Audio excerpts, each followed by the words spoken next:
Shut off fountain. The center, two leaves soak in sun. How many different T sounds do you hear just in that little section of text? Well, the reality is that there's four, and we're going to be going over each of them so that way you have a better understanding of how these sounds work and how you can make them into assets of your pronunciation to become an even better speaker. Welcome to Forward. This is the channel where we use written sources and turn them into engaging, dynamic features of spoken performance, and we talk about how to become better communicators. And to guide you in this process, there is me. What's up, guys? My name is Jeff, and one of the things that we just mentioned is that there are four different types of T sounds, and all of them are being used in that beginning section. The first one I want to talk about is the T sound that you're probably already familiar with and maybe using a lot, which is that like t, t, t. But the reality is that that's not actually a very common sound in English. Usually what we're going to see with T's, especially in North America, is that these T's are going to transform into a variety of other sounds. So then when do we actually use a regular T? Well, this is going to happen very often when that T is either stressed or it becomes placed at the beginning of a word. Let's take a look at some examples so you can see where this T sound commonly can be found in a word. For instance, like two, touch, touch, tape, tape.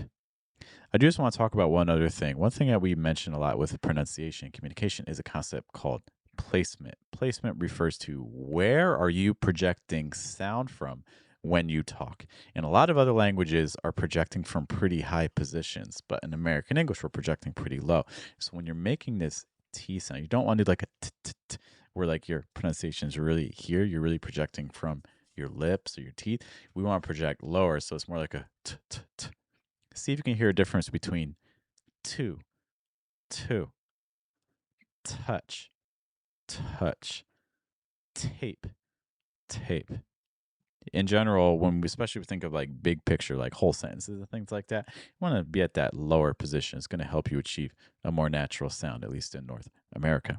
Now, again, one of the things I mentioned is that this T sound is not very common because very often you're going to hear other sounds for T. Well, what other sounds are we talking about? Well, another example would be a sound that's called a flap T or a fast D sound. This is where that T doesn't sound like a T at all. It sounds like a sound that's pronounced really quickly and lightly.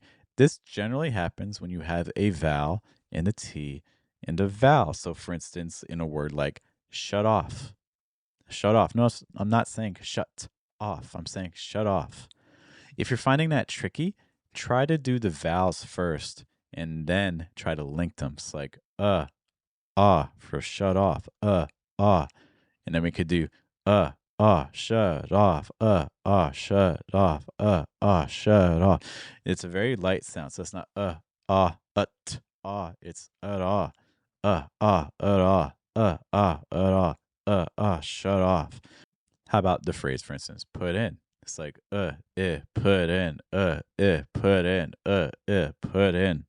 Or another one, got up, got up, got up, got up. Some other quick examples where you're going to also get this fast D flap T sound. When you have an R and a T and a vowel, for instance, like in a word like party, party, or 40, 40. Another way you can get this as well is when you have a T plus an L in a word like little, little, or battle, battle. So those are two T sounds. What are the other two T's that we can get in American English? Well, one of them is actually, in some ways, not even a T at all. It's a silent T, a T that's not even pronounced in any shape or form whatsoever. For instance, in a word like center, center. You can say center. There's nothing wrong with that. But very frequently, that T is going to disappear. When you have the letter N plus a T, that very often means that T will disappear. Another example of a word like this, interview, interview. So instead of interview, we get interview, interview. Or advantage, advantage. So instead of advantage, we get advantage. The last T sound may be the hardest. It's called like a held T or a stop T. And basically what happens is the throat slightly blocks breath so you don't get that T sound. For instance, in a word like cut, cut, you hear me do the T, but I could also say that as like cut, cut. Do you see that now you don't get that T sound anymore? It's not the same thing as just removing a T. So, for instance, let's compare two words. Let's compare the word stay and the word state. So, the first one, no final T.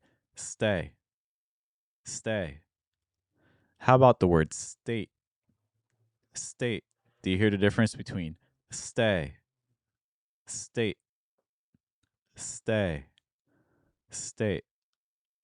So, what happens is, again, you don't release the breath on the T, but you also slightly shorten the vowel sound, that A sound in the case of like state. Because if you keep it too open in breath, it becomes like stay. So again, compare stay, state, lay, late, my, might, rye, right. Practice those. One thing too that we see in our example text is we have a held T that comes when it's right around an N sound. So when you have a T that is followed by an N sound, we're going to get this held T sound. So for instance, a word like fountain becomes fountain.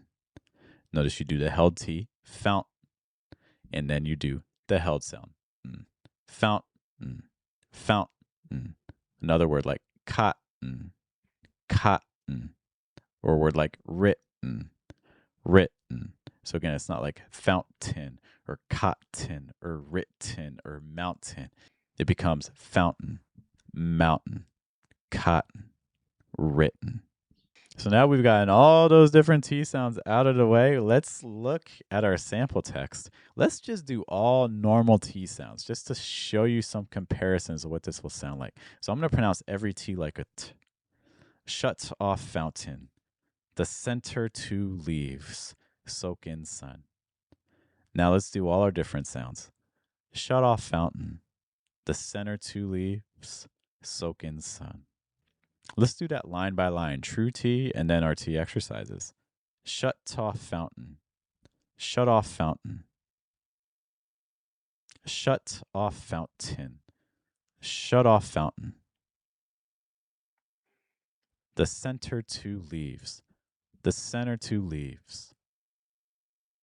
One of the things that I hope you notice is that when we do these different T sounds, like a held T or a silent T or a fast D, flap T sound, what ends up happening is it becomes much easier to keep the breath flowing. I think this is why American English does it. It's because it allows us to get from vowel to vowel much more easily without those consonant sounds getting in the way.